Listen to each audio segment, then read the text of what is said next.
We need an understanding of the real nature of freedom, economic and political, and the interrelationship between the two. We need really to have a greater understanding of the kind of system, the kind of principles that have enabled us to get this great achievement of the past 200 years.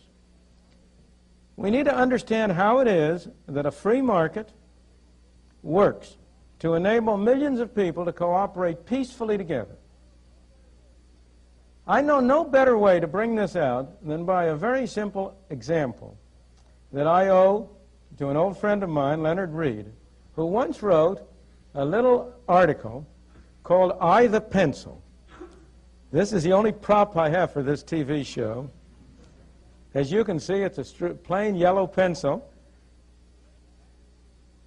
Said Leonard Reed in his article, you know, it's a funny thing, he said, there's nobody in the world who knows how to make a pencil. Now that seems like a silly thing to say, isn't it? This is just the most obvious thing. It's only a piece of wood with something black in the middle and a little red tip at the end. What do you mean nobody knows how to make a pencil? Well, suppose you were to start to set out to make a pencil. First of all, you have to get some wood, don't you? Where do you get the wood?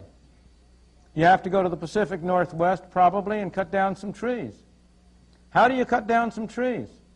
You have to have some saws to cut it with. Where do you get the saws? You have to have some steel. Where do you get the steel? You have to have a steel mill. In order to have the steel mill, you have to get the iron ore, and you can add all the rest. So in order to know how to make a pencil, you would have to know everything there is to know about how to start from iron ore and coal and get iron and convert it into saws and cut down trees. But that's only the beginning. This black stuff in the middle that we call lead isn't lead. It's graphite, I think. I'm not absolutely sure. And I am told it comes from some mines in South America. So in order to get that black stuff in between, you would have to take a trip down to South America and know all about how to extract graphite from the mines in South America.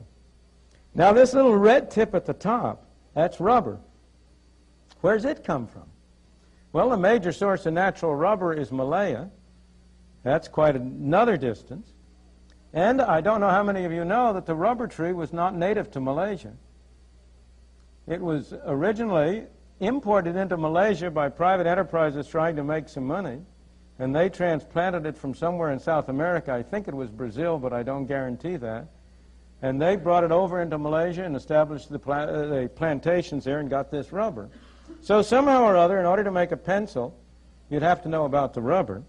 Now there's a little brass tip around here, and I've run out of my own technological knowledge. I don't have the slightest idea where that comes from, though there are probably people in the audience who could tell us.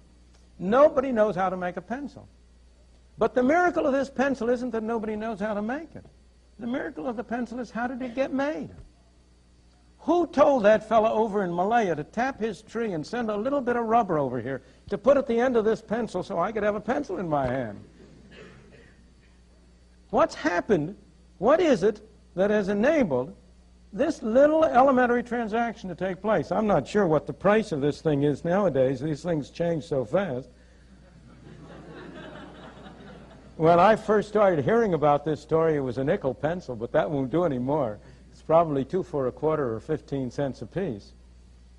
But what happens when I go down the store and I put down a quarter and get 2 of these pencils?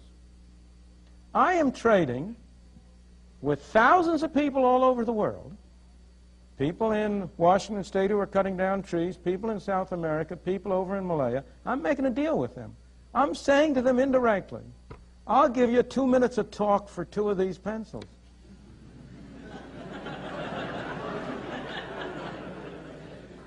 In fact, I hope I've underpriced myself in that calculation. Now, how is that brought about? Is there some commissar sitting in some central office who is sending out orders to these people in Malaya, to these people in South America, to the people in Washington?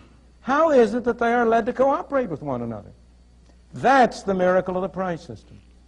Because note, these thousands of people who have been led to engage in this simple transaction with me, not one of them has been forced to do it. Nobody has had a gun to his head. They've all done it. Why? Because each one of them thinks he's better off in this transaction. And somehow or other, I've done it because I think I'm better off. Everybody has benefited. There's been no central direction. These people who have cooperated with one another don't speak the same language. They're people of all different religions. They may hate one another in every respect. But this hasn't prevented them somehow or other from being led to cooperate together. It hasn't prevented some kind of a wonderful machinery from bringing together these various components all together into this little pencil. What is that machinery? What is it that has induced people to do this? How has it been brought about? That machinery is the price system. That machinery is what the story is all about.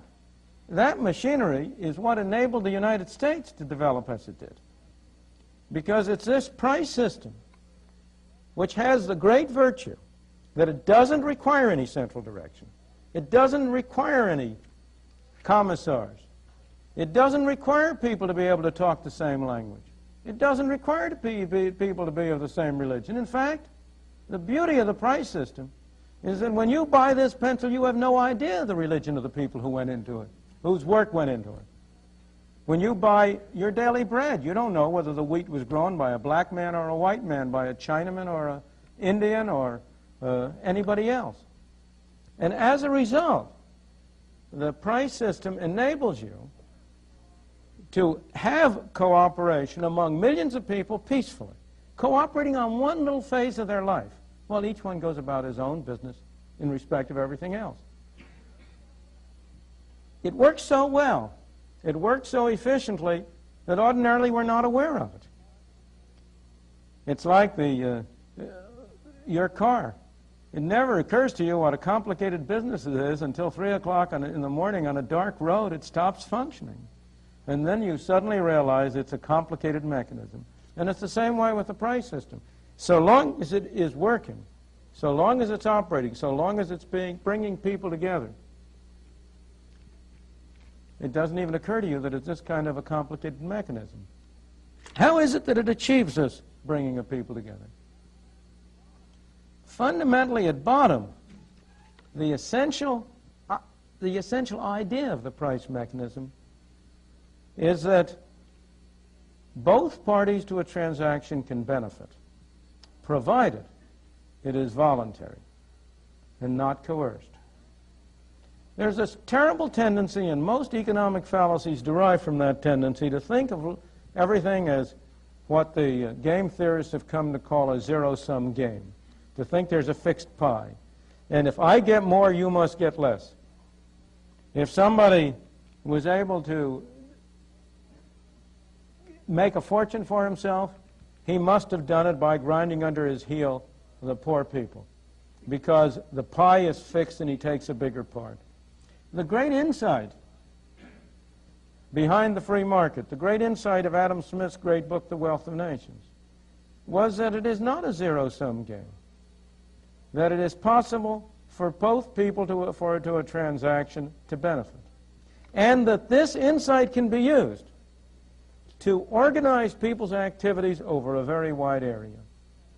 It's very easy to see that principle operating if you think of two people under any circumstances making a voluntary deal. I'll trade my penknife for your roller skate. Clearly, that isn't a deal unless both people are better off. It's much harder to see how that same principle is involved in the far-flung transactions that went into making this pencil. And yet the same principles are there. The price system operates in this way because it doesn't require orders. It operates in this way because it can transmit information in a very efficient way without any person having to send an order.